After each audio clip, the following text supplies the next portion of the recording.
Now, Keiko's presentation will take about an hour. It will be interactive at certain points, so she's going to ask us to perform a little here and there.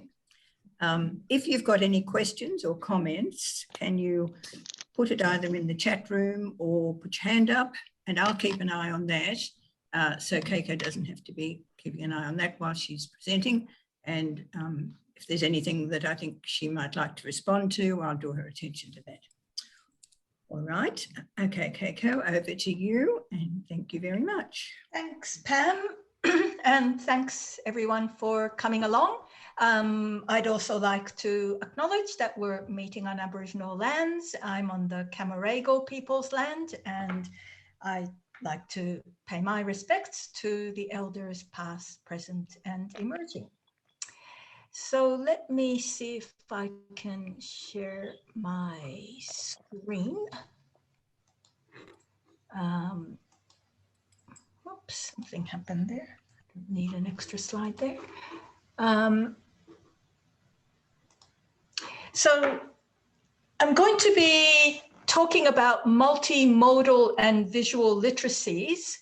And as some of you will remember, last year we had a presentation by Ros Appleby on visual literacies. And then later on in the year, Jill Finch presented on digital literacies, and Steve Goldberg also presented on more digital skills that our learners might need to or want to develop. And so there's clearly a lot of interest in digital and multimodal and visual literacies. And during our discussion amongst the Council Committee, there was also an interest in revisiting the 4 resources model proposed by Peter Freebody and Alan Luke. And so I thought, well, we can conveniently sort of combine all of these interests by looking at the paper that was circulated to you, or the link was circulated to you, on a paper about expanding Luke and Freebody's 4 resources model into the multimodal space. So I'm going to be drawing heavily on that paper. But as Pam said, there'll be opportunities for you to jump in. And well, please jump in at any point. Just signal that you'd like to make a contribution. Okay, so just for a quick review of the 4 resources model, this was proposed by Peter Freebody and Alan Luke, who you see. And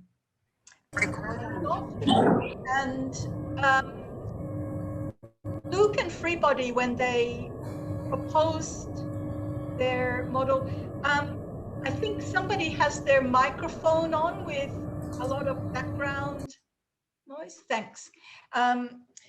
When Freebody and Luke proposed their 4 resources model, there was, and there continues to be, the sort of literacy wars or reading wars where, people are debating, fighting about what is the best model or best method for teaching literacy. And they wanted to get away from, which is the best method, to really focusing on, what are the necessary resources that we need to ensure our learners develop in order to, to be able to read and write. So they were interested in which aspects of literacy or literacies, they've already started to use the plural, are offered or emphasized by various programs. And they use their 4 resources model to, as a sort of an analytical lens to look at what was being taught and emphasized.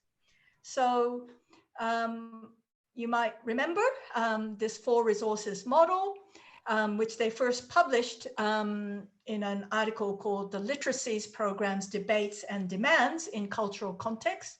This was back in 1990. And they talked about reader roles. They said that, you know, when people read a text, they take on different roles. One of them is the code breaker. This is about, you know, how do I crack this?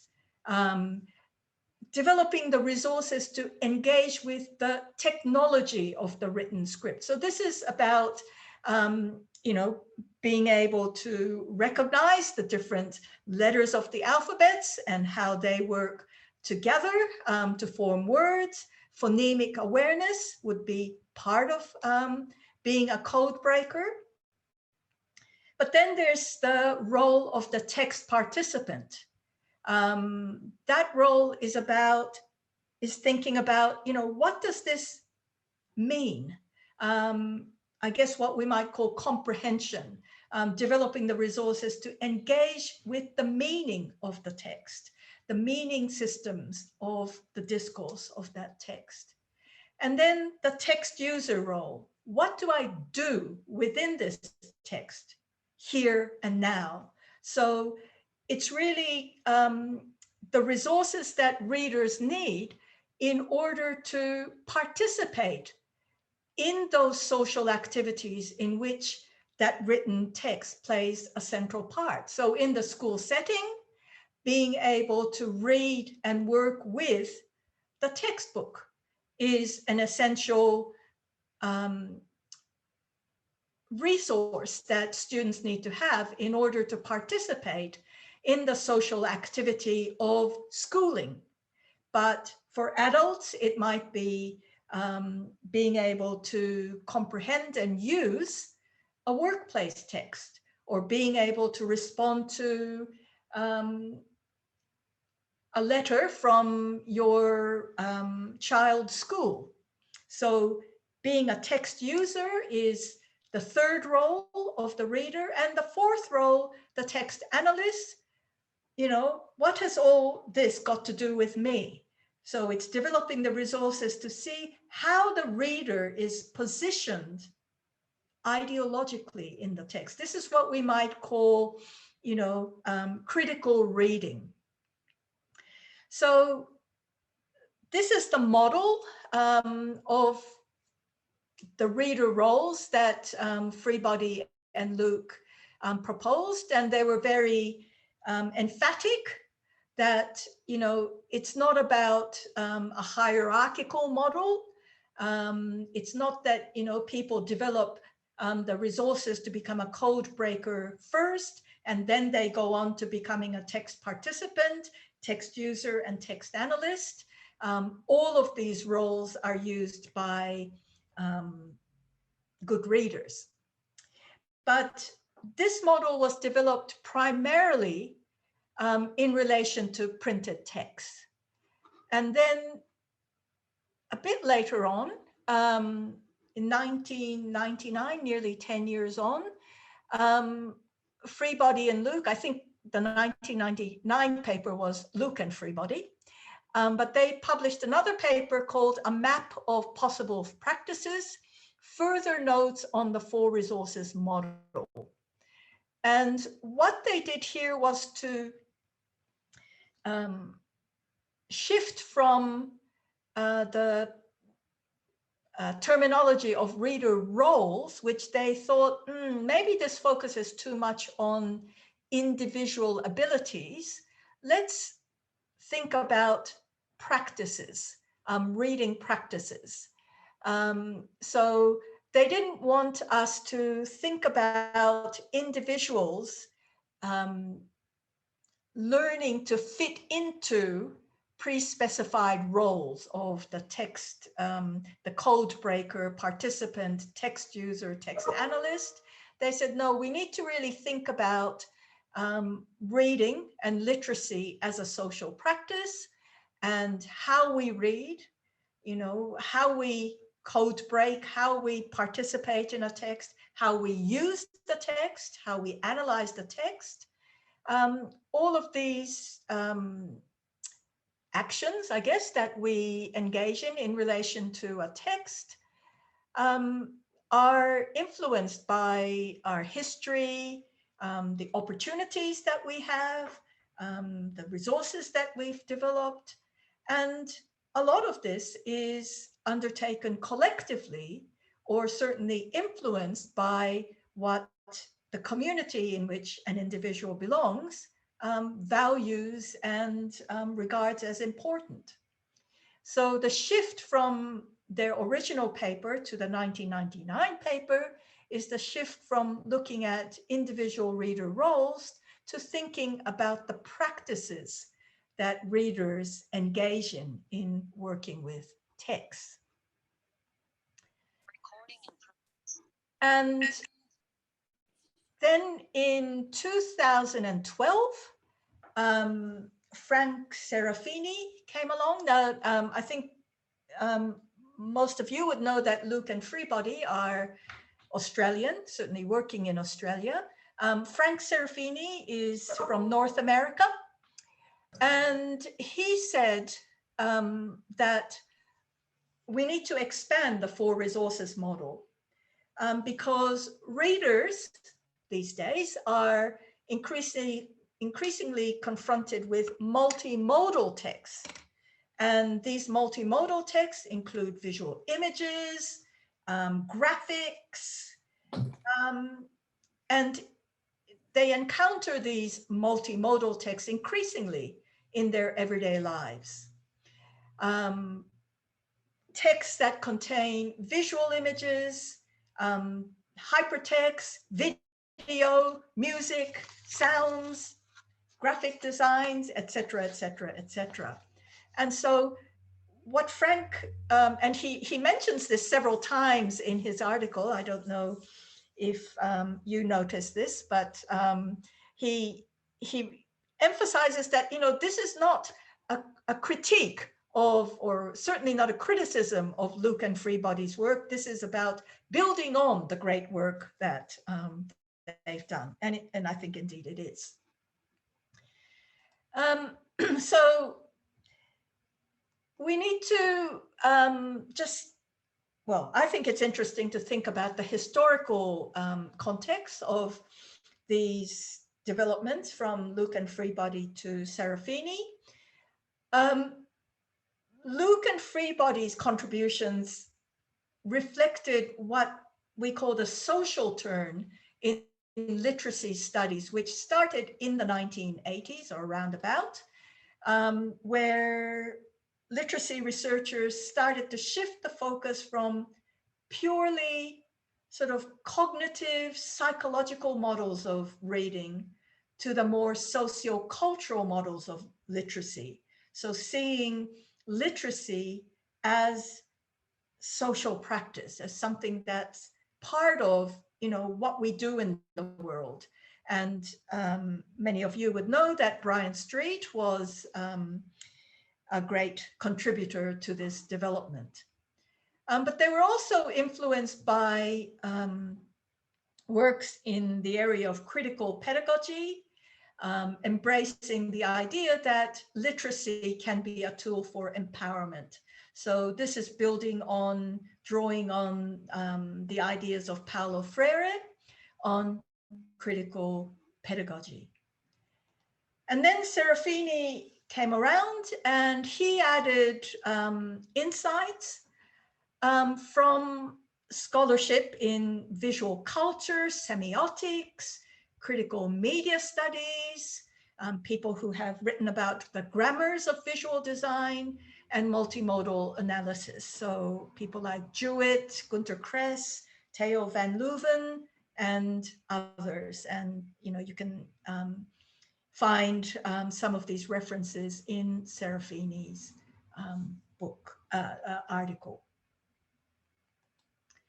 So I just want you to have a look at this text that I think you all received if you've logged into this workshop. This was an email from the council informing you about this workshop. So I just want you to look at what's on the screen and think about the kinds of resources that you drew on to make sense of this text and to perhaps take action on this text. What are the multimodal elements that a reader of this text needs to negotiate, needs to be aware of, needs to be familiar with? So maybe this is where you can put up your hand or put something in the text.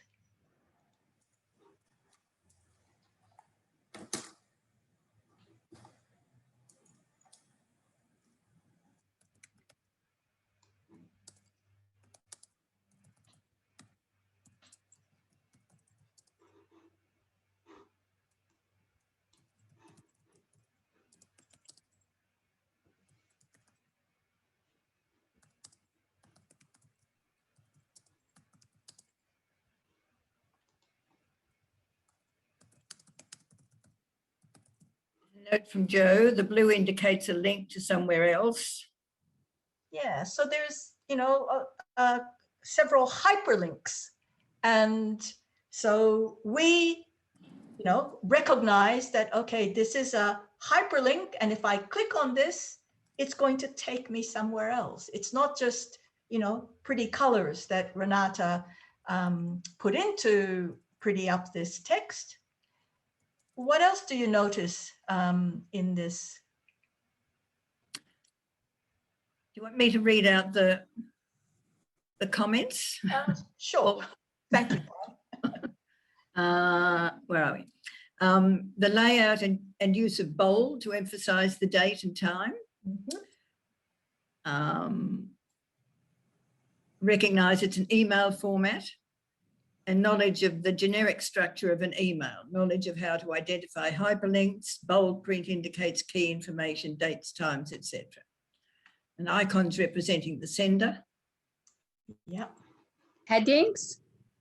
Headings, yeah. Yeah. So there's a lot there that we probably wouldn't have thought about. We didn't think, okay, what do I, which skill do I need to read this email, or, what do I need to remember when I read this email? But yep, so obviously you received it as an email, so you would have recognized that this is a message from somebody, and as somebody commented, you could recognize who sent it because you're familiar with the sender's name and email address appearing at the top. And then, what about, can you see my arrow? Yep. Yep. So we could. So all of these little icons for replying to the sender, the single curved icon, arrow. Then there's the arrow with the double head, which is about replying all, which is often discouraged. And then the arrow pointing to the right, which is to forward. And then the ... indicates that there are other options. And then at the top, you have the opportunity to delete it. There's the icon of the bin, as well as the word, junk, block, etc.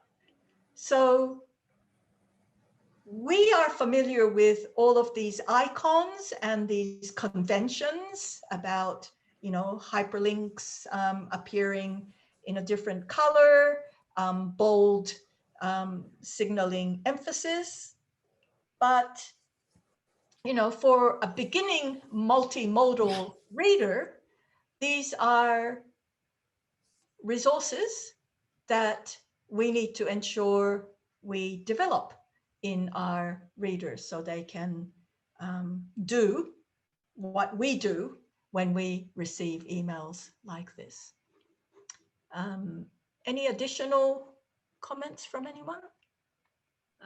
Yeah, I'd like to say, oh, sorry, did I just butt in? No. This is such a complex page with so many things on it that if you were a beginner, it would just be utterly overwhelming, I think. And even down to things like that have no particular meaning, like the color of all the squares of our names, you know, why are they all multicolored, and the chat notes pop up here. And I know from my classes that people will just click on anything and everything with kind of no comprehension of what it is. So this is a great example of how complex something can be that we really do feel ourselves. I mean, I feel confident enough in my own ability to navigate it, but plenty of others wouldn't. Yeah, thanks, Vicky. And of course, you know, we've got the added complexity now of showing this in Zoom. So as you say, there's the other, you know, bits and pieces from Zoom that's overlaid with the screen. I've had an interesting experience with a Spanish speaking student who wants to learn how to use email, very keen to learn that, an older student.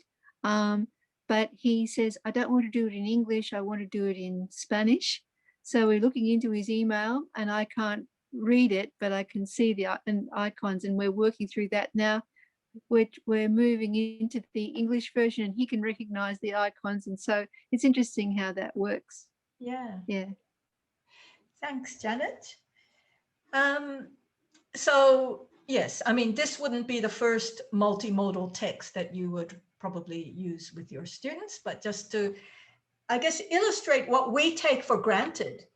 If I had received this email, you know, 30 years ago, maybe I wouldn't have been able to negotiate it as well as I can do now. Okay. So what did Serafini do? Well,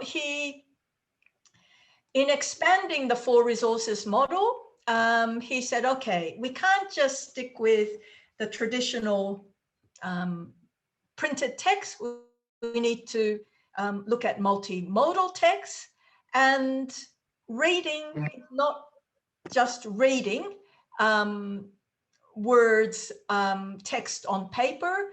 It's also about viewing, because they're visual images, graphics, and so on. So he said, it's not just about reading practices, it's about reading, viewing practices. And he said, and he's sort of incorporating everything that Luke and Freebody have mentioned about the code breaker, but expanding that concept to the concept of a navigator, incorporating text participant resources into the interpreter resources, text user to designer, text analyst to multimodal text interrogator. So let me see if I can take you through that. So the navigator, the interpreter, the designer, and the interrogator. And he says the navigator, the resources that a navigator needs is, in addition to the decoding resources that Luke and Freebody identified, viewers need to have an understanding of the structures and codes associated with design, images, and other visual elements. So you know, the elements of that email text that we saw, the hyperlink, the icons for reply and junk and so forth. That's part of being able to navigate through the multimodal text. And the interpreter role, he says this is developing the resources to address the visual images and design elements in addition to the text itself and its meaning potential across the various modes. So in multimodal text, we don't just have some printed text. We don't just have an image. We often have a combination of different things. And the interpreter is able to see how the different elements work together to make meaning of that whole multimodal text. And then he talks about the designer. And he says that in a multimodal text, often the reader has what the reader is required to, but also has the freedom to decide where to start engaging with the text and where to finish, I guess. So he's saying that, you know, this is the ability to construct one's own reading, viewing path by framing the elements of a multimodal text to suit their particular needs and interests during the act of reading. And we'll look at an example to help us think through this a bit more concretely. But I'm sure, you know, when you go to a website, there's certain parts of that website that you ignore completely, and you'd be looking for, you know, some part of that website that you think is going to take you to the information that you're looking for. And the interrogator has the resources to interrogate the historical, cultural, and social context of the visual images and elements. So, why multimodal and visual literacy? In all of the iterations of the 4 resources model, all of the authors, Luke, Freebody, and Serafini, they're interested in identifying the resources or the practices that readers, literacy learners, need in order to become part of an informed, literate citizenry. So if texts are becoming increasingly multimodal, then, you know, as literacy teachers, we have the responsibility to ensure that our leaders have, learners have the necessary resources to read the changing, evolving world of multimodal text. Some of you might recall Paulo Freire saying, you know, not just reading the word, but reading the world. Well, in order to read the world now, we need to read multimodal text. And he says that the role of progressive literacy education is to open up the interpretive spaces that we provide through the expectations we set, the responses that we endorse and support, the text that we select to expand readers' interpretive repertoires, and the strategies that we demonstrate during the reading instruction. So we can think about, you know, what strategies we use in our teaching to help our learners develop these different practices and resources.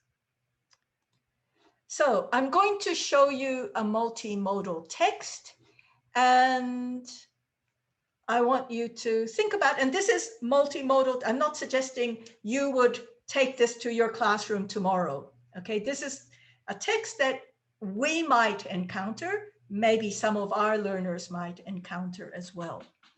And I'm going to need to jump out of share screen and jump back in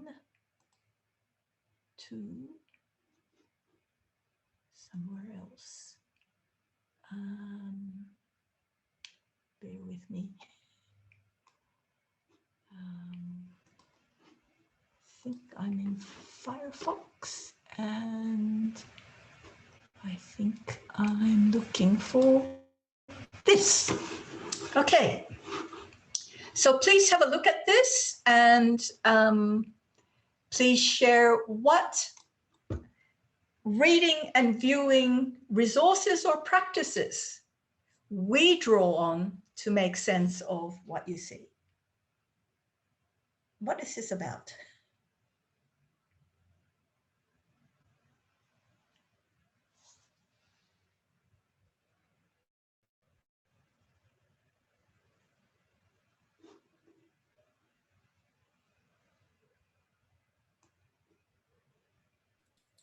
Well, I know it doesn't look anything like Scott Morrison.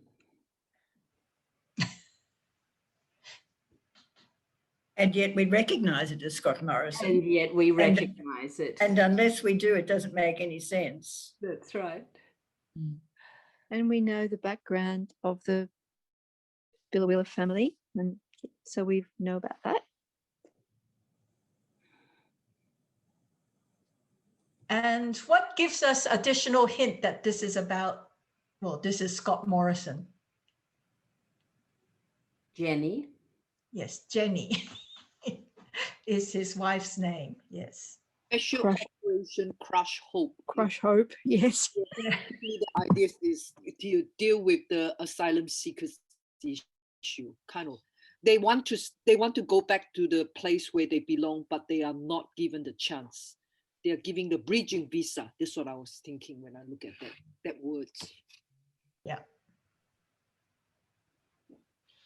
Any other observations about, you know, the knowledge that you bring in order to make sense of this multimodal text? You know, there's printed text in the speech bubbles and also in this little special operation Crush Hope, but there's also the visual.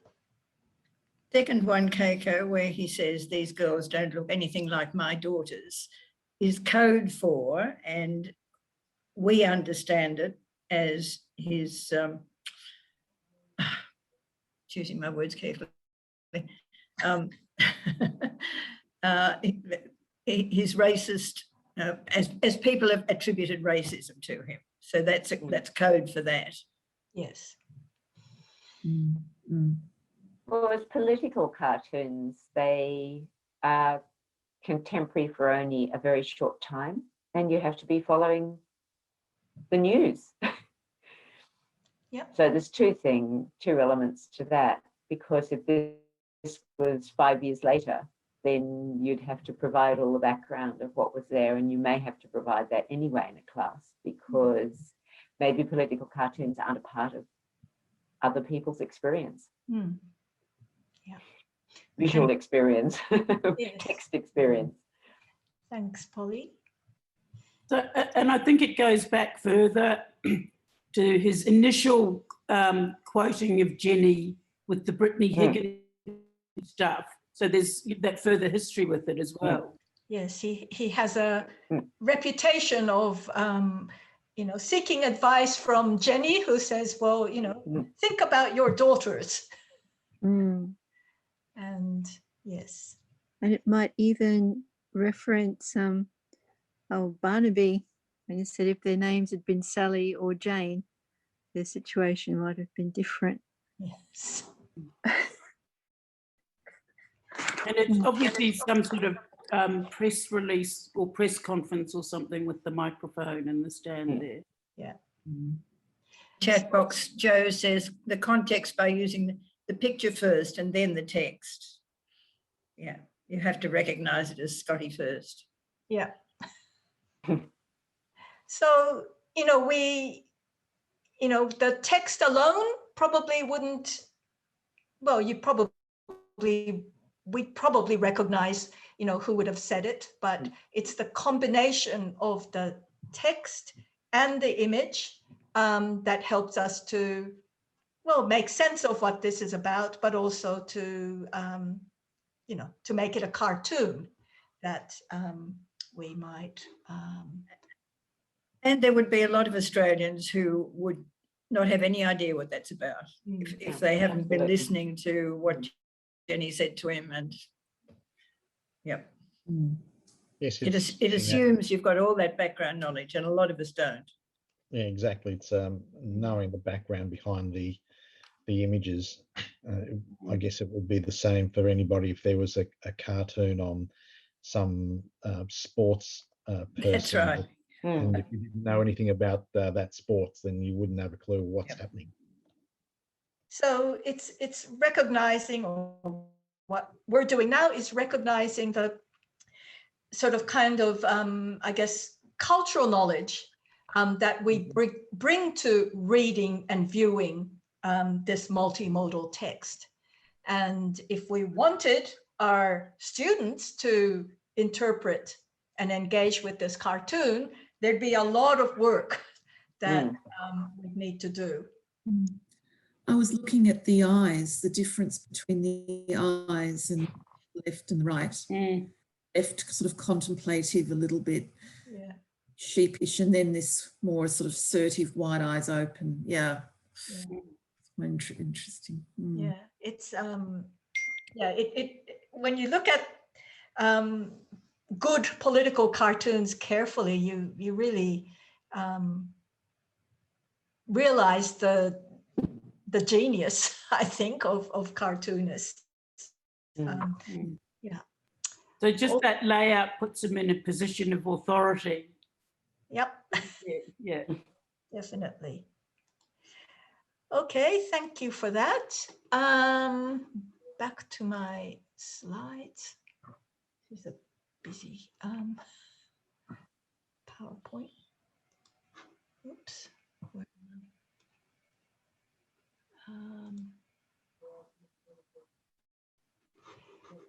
Okay, so back to another website. So I'm going to show you an online shopping site and ask you to think about what resources for navigation, interpretation, design, and interrogation one would need here.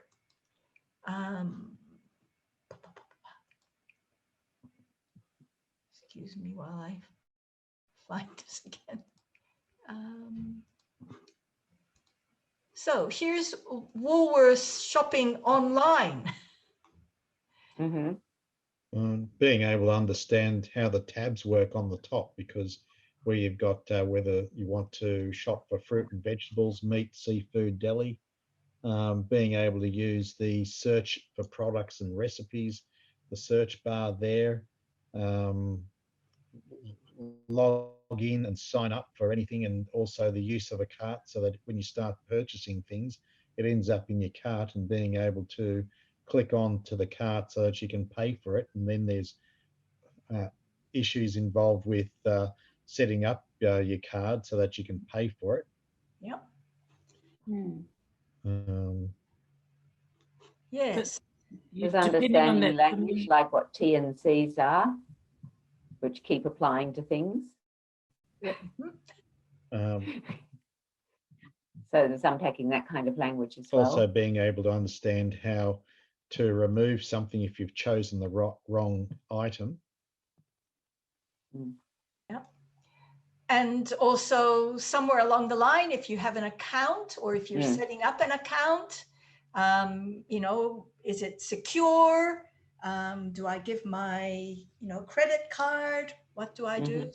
So there's a lot there. And I think, a site like this really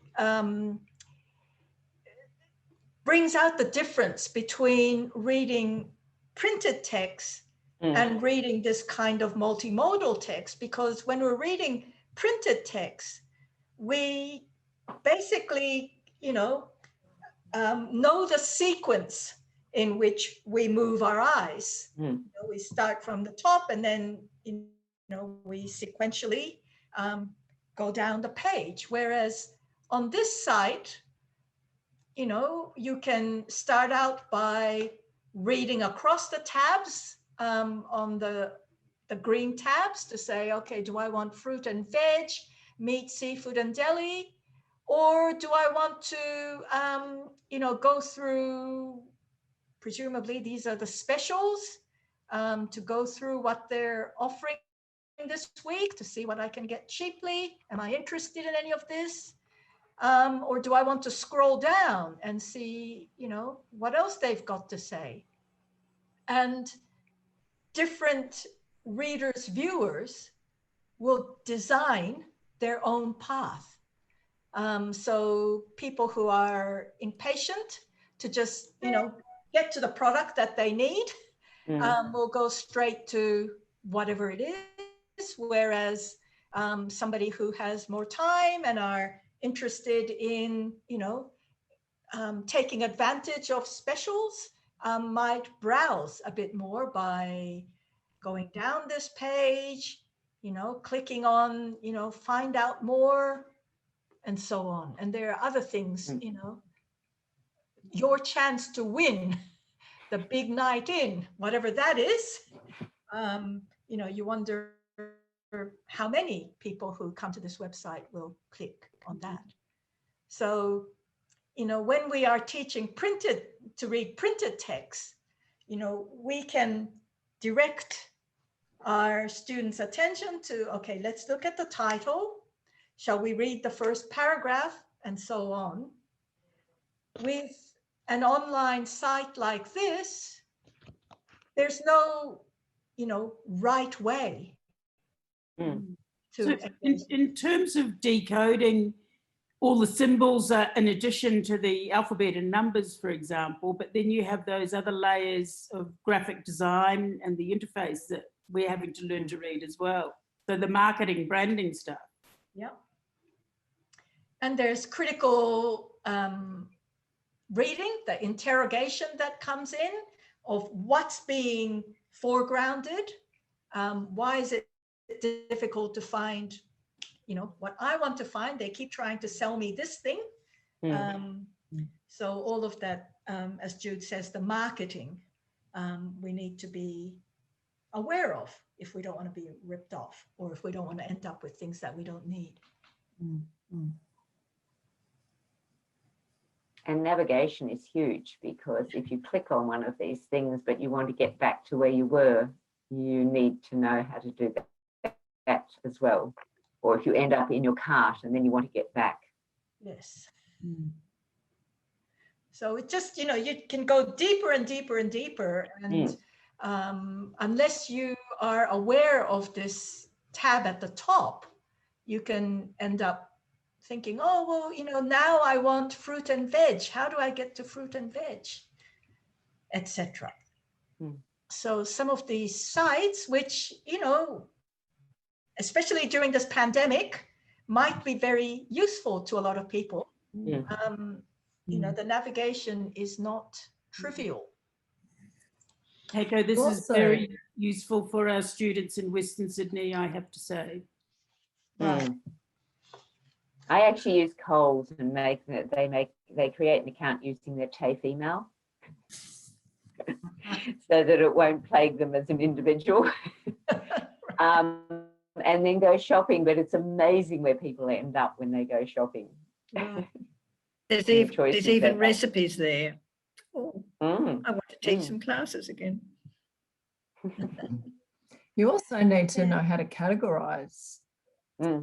Without that assumed, if you're looking for, I don't know, coconut, which of those would you go to? And if you weren't able to spell coconut, you'd be struggling a little bit. Yeah. Yes, because some of these categories, like, you know, there's dairy, eggs, and fridge, but, you know, why isn't meat, seafood, and deli something that you would put in a fridge? Because, you know, would have to be in a fridge, you'd think. And front of store. What do you think is in the front of store? That's a mystery. Let's have a look. Probably the chocolates and magazines. Ah, your tobacco. So, I mean, That's it's definitely interesting. hidden. So the standout to me was the advertisement for the Coke, and it was "Bring the Fizz to Games Night." And I thought that was something you would really have to, if you wanted a student to interpret it, you'd have to really explain it. I thought that was, and we get so many of those sort of little jargony things that we understand, and anybody who is not part of our culture, in the same way we would not understand something that belonged to another culture, because it's such a short, pithy thing. You need to know it, you know. So I thought that was really quite clever. But I mean, I find this, you know, front of store cigarette page interesting, because clearly they're not advertising cigarette from tab, and the first thing that, you know, catches the eye is quitting will improve your health. But if you're really desperate, well, go to the left-hand side and. But in the front store of a shop, it is the cigarettes, newspapers, flowers. You know, they now have different flowers and things. Yeah. But not on They the only have cigarettes here. Okay, and let's see. I was going to, what was I going to do next?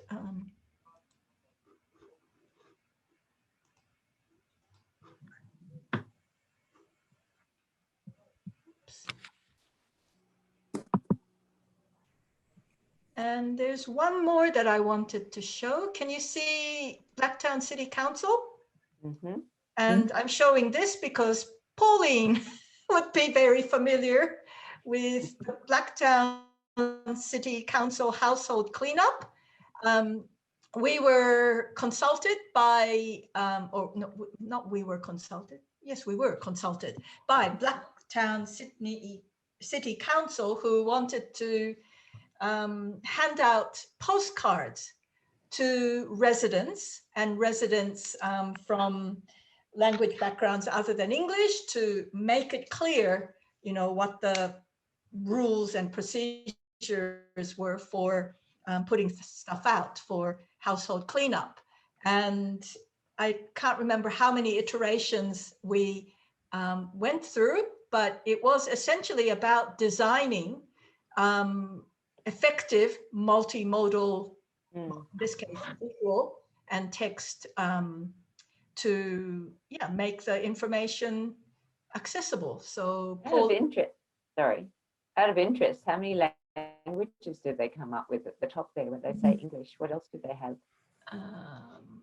English Australia. I'm just curious as to what. Tagalog, Hindi, Punjabi, Arabic, Urdu, Korean, and Chinese simplified. Okay, no, I was just curious. Yeah, so there's a few, but I'm sure there's other languages spoken in Blacktown that's not represented here. So, I mean, this isn't the postcard, but you know, you can see here that there's a video.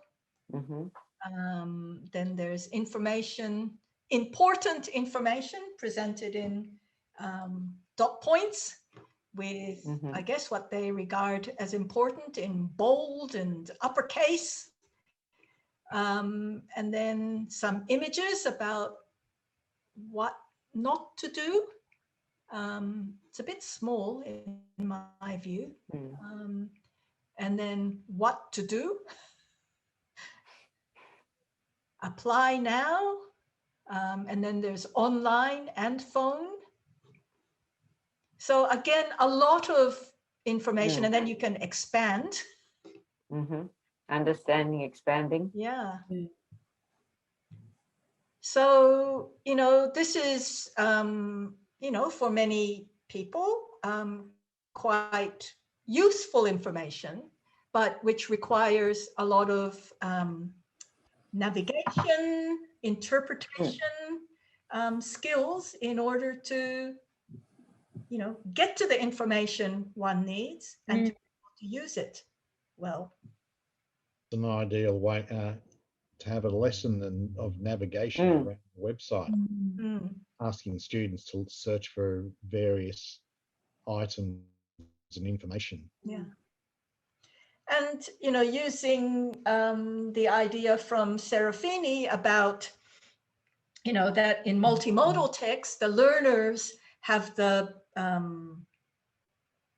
have more control, or they could have more control if they knew how to navigate, to create their own path. So, you know, it might be one advice to students might be, okay, we're going to look at a website about X, Y, and Z.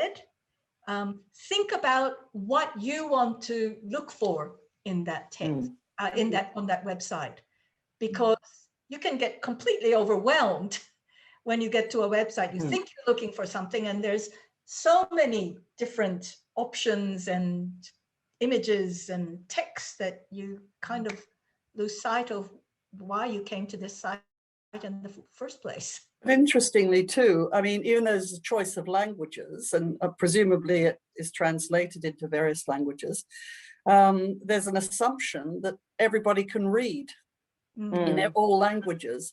But I see there is a button so that people could listen to it, and that makes a change. But there is an absolute dearth of visuals for people who are, you know, illiterate or, you know, have difficulty. You think, as we tried to do, give lots of images. There are plenty of other councils that have great visual support for all their people. That came to my question, and I wondered that if the students' knowledge and use of accessibility school tools, being able to zoom in, zoom out, you know, use that, is that part of also of that navigation, in the sense that they're controlling how they engage with that text to make it more readable or accessible? It's just a question. I just, And I think 5 minutes to go, Keiko. Okay, thanks. And I think there is a lot of work now on accessibility of online text. Anyway, this is the visual, the Punjabi version of I don't know if the text, if the video is in Punjabi. Let's have a look.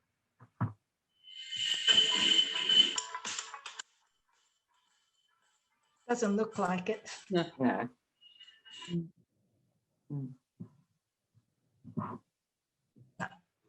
Okay. So maybe I should wrap up. I thought if I had time, these slides will be made available, but I thought that if I had time, I would get us to think about, okay, so, you know, I've thrown up quite a few issues, aspects of reading and viewing multimodal text. And I hope that that's sort of given you ways to think about, okay, when I teach my students about reading multimodal text, what am I making explicit about the skills and resources and practices that they need to activate, to bring to bear? But what about some other examples? So this is, and there are lots of examples of this investigation of linguascapes. This is not an online reading and viewing activity. This is about, well, in this article by Luke Rowland, he's an English teacher in Japan. And what he does is to send his students out to town with a camera, and he gets them to, well, in his case, take photos of street signs or shop signs in English. And so they go around taking photos to create a profile, or a linguistic profile, or an English language profile of their city, And he's finding that in doing so, the students, part of it is about thinking about, okay, what do the signs mean? And do they make sense? So as English language learners in Japan, they would then look at the English language sign and the Japanese sign next to it. Are they saying the same thing? Sometimes they are, sometimes they aren't. They notice mistakes in the use of English. Some of them in the, I guess, the interrogation role, notice how English is used in some things, but not other things. So when they want to make something look sort of new and fashionable, they use English, while, you know, advertising the same thing in Japanese might make it look kind of old or boring.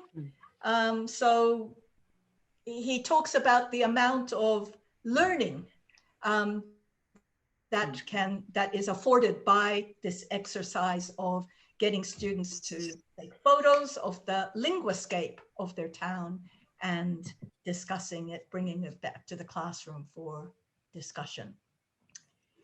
And just finally, I thought, okay, what about getting our students to create multimodal text? And when you get these slides, you can click on these hyperlinks to look at what people have done. Literacy teachers, these are North American examples, have done to help their students in creating digital stories, using images and representing themselves through digital stories. So I'm going to finish there with the vague suggestion that maybe as a council, we might want to consider a project of digital storytelling of adult learners in New South Wales.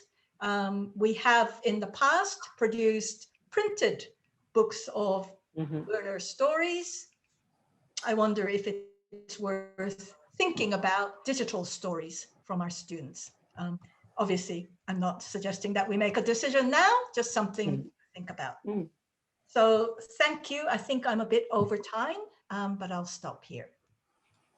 Thank you. Thank you very much, Keiko. That was great. I've always been a great fan of Freebody and Luke's 4 resources of the reader.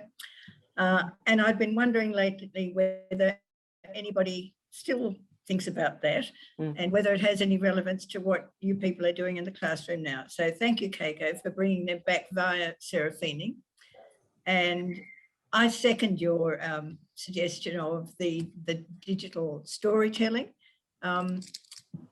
There's a program in the UK at the moment of digital storytelling that I was aware of. Anyway, so thank you, Keiko, from everybody. And now it's back to Keiko to chair the AGM. Okay.